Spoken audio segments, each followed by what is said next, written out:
আফগানদের কাছে রীতিমতো ধরাশায়ী হলো হংকং। ১৮৯ রানের টার্গেটে ব্যাট করতে নেমে কোনো পাত্তাই পেল না আইসিসির সহযোগী দেশটি। বিপরীতে আগে ব্যাট করে সেদিকুল্লাহ আতাল ও আজমাতুল্লাহ ওমর জাইয়ের তাণ্ডবে দিশেহারা হয়ে পড়ে তাদের বোলিং ইউনিট। এমন পারফরমেন্স পরিষ্কার করে দিল দুই দলের মধ্যকার ব্যবধান। আফগানিস্তান ও হংকংয়ের মধ্যকার এমন লড়াই নিয়ে বাকিটা জানবো রিপোর্টে।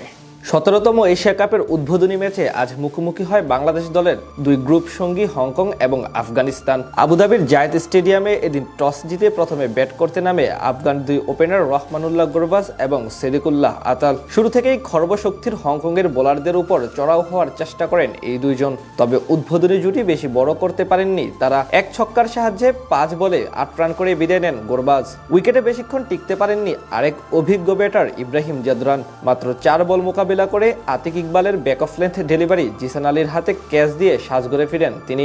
দ্রুত ২ উইকেট হারানোর ধাক্কা বেশ ভালোভাবে সামলে নেন ওপেনার সেদিকুল্লাহ আতাল এবং অভিজ্ঞ অলরাউন্ডার মোহাম্মদ নাবি। দুজনের দৃঢ়তায় পাওয়ার প্লেতে আর কোনো উইকেট না হারিয়ে ৪২ রান তোলে আফগানিস্তান। ধীরে ধীরে খোলস থেকে বেরিয়ে এসে চড়াও হতে থাকেন মোহাম্মদ নাবি। তাদের ৫১ রানের পার্টনারশিপ ভেঙে ব্রেক থ্রো এনে দেন কিঞ্চিত শাহ। ২৬ বলে ৩৩ রান করে বিদায় নেন নাবি। মাঝে গোলবাদিন নাইব দ্রুত আউট হলেও দুইবার জীবন পেয়ে অর্ধশতক তুলে নেন সেদিকুল্লাহ আতাল। ১৫ ওভারে দলটার স্কোরবোর্ডে জমা পড়ে ১১০ রান। ডেথ ওভারে সেদিকুল্লাহকে সঙ্গে নিয়ে ঝড় তোলেন আজমাতুল্লাহ ওমর জাই। ১৯তম ওভারে টানা ৩ ছক্কা হাঁকিয়ে মাত্র ২০ বলে তিনিও তুলে নেন ব্যক্তিগত অর্ধশতক। এরপর অবশ্য টিকতে পারেননি বেশিক্ষণ।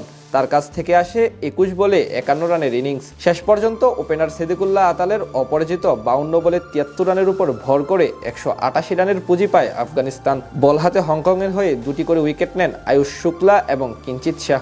জবাব দিতে নেমে অবশ্য বেশি সুবিধা করতে পারেনি তারা।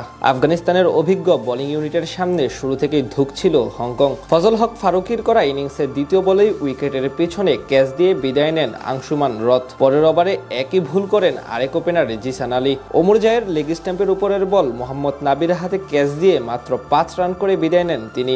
এদিকে কোনো বল মোকাবিলা না করেই রান আউটে কাটা পড়েন নিজাকত খান। খানিক বাদে ওই একই রকম ভুল করেন কালহান চাল্লু। তিনিও কাটা পড়েন রান আউটের ফাঁদে। পাওয়ার প্লেতে ৪ উইকেট হারিয়ে ম্যাচ থেকে এক প্রকার ছিটকে যায় হংকং চায়না। তবে সেই ধাক্কা সামলে নিয়ে উইকেট বাঁচিয়ে খেলতে থাকেন অভিজ্ঞ বাবর হায়াত। তাকে সঙ্গ দিলেও ইনিংস বড় করতে পারেননি কিঞ্চিত শাহ। ১০ বলে মাত্র ৬ রান করে তিনি আউট হন নূর আহমেদের বলে ব্যাকওয়ার্ড স্কোয়ার লেগে কারিম জানাদের হাতে ক্যাচ দিয়ে।